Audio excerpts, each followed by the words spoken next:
Assalamualaikum warahmatullahi wabarakatuh. Halo para dewan juri yang saya hormati. Perkenalkan, nama saya Zafran Jabar Atta Rizky dari SDIT Wirausaha Indonesia. Hari ini saya akan menceritakan sebuah legenda asal Jawa Barat yang berjudul Sang Kuryang atau Gunung Tangkuban Parahu. Selamat menyaksikan.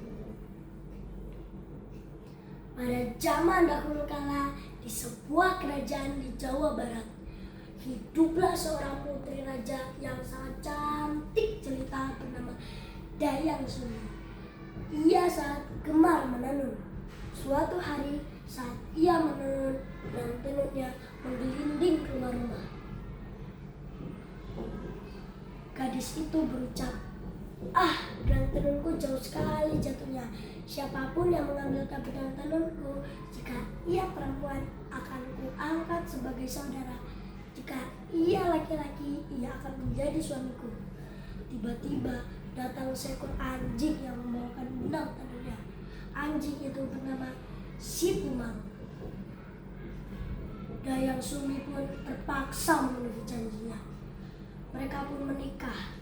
Ternyata Si Tumang adalah titisan dewa yang dikutuk menjadi binatang dan dibuang ke bumi. Waktu berlalu, Dayang Sumi pun hamil dan melahirkan seorang anak laki-laki yang diberi nama Sang Kuryang. Suatu hari, Dayang Sumi menyuruh Sang Kuryang untuk berburu hati kijang. Sang Kuryang pun berangkat ke hutan bersama Si Tumang.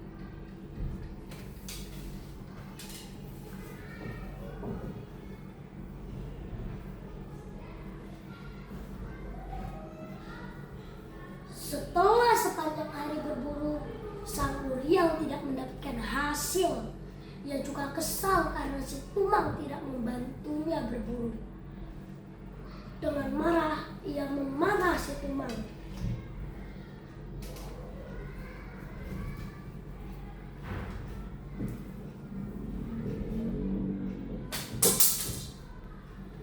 Anjing itu pun mati.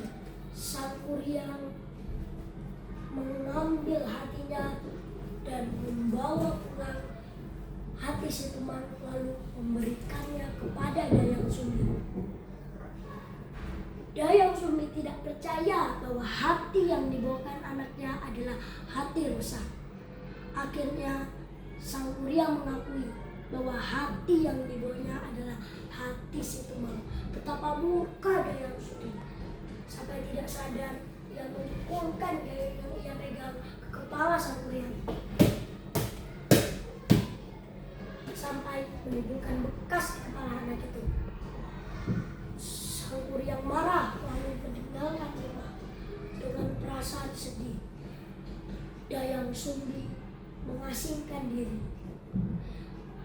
Ketekunannya dalam bertapa membuat para dewa menganugerahkannya kecantikan abadi. Tahun berganti tahun, Sang Kuryang tumbuh menjadi pemuda yang tampan dan gagah. Ia juga memiliki ilmu kesaktian karena berguru kepada beberapa petapa sakti. Suatu hari saat ia mengembara, ia bertemu dengan wanita cantik dan terpesona.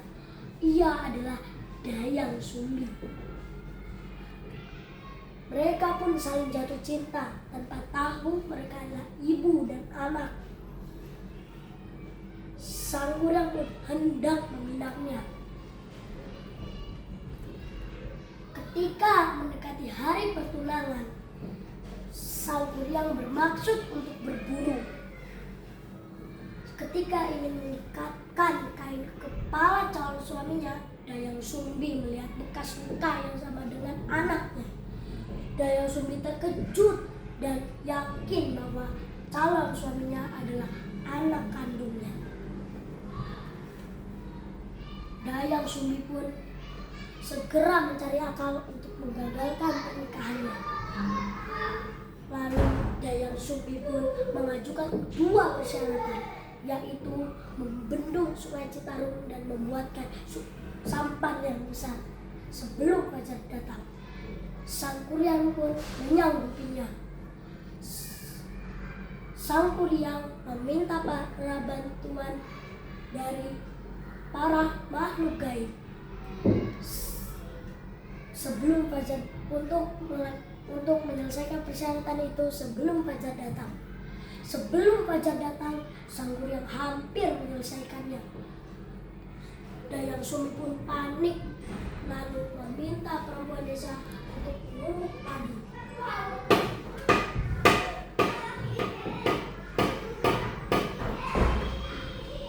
Ayam jago pun berkokok, kukuruyuk, kukuruyuk, mengira fajar telah datang. Para makhluk gaib yang membantu sang kuryang pun ketakutan. Dengan marah, sang kuryang menjebol tanggul yang hampir selesai dibuatnya. Akibatnya terjadilah banjir yang besar melanda seluruh desa. Ia juga menendang sampan yang telah hampir selesai dibuatnya hingga terlempar jauh dan terbalik.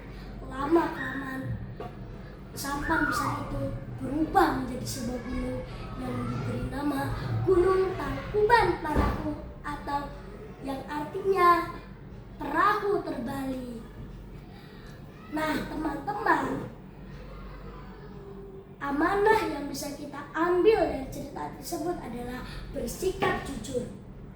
Karena bersikap jujur akan membawakan hasil yang baik dan membawakan kebahagiaan.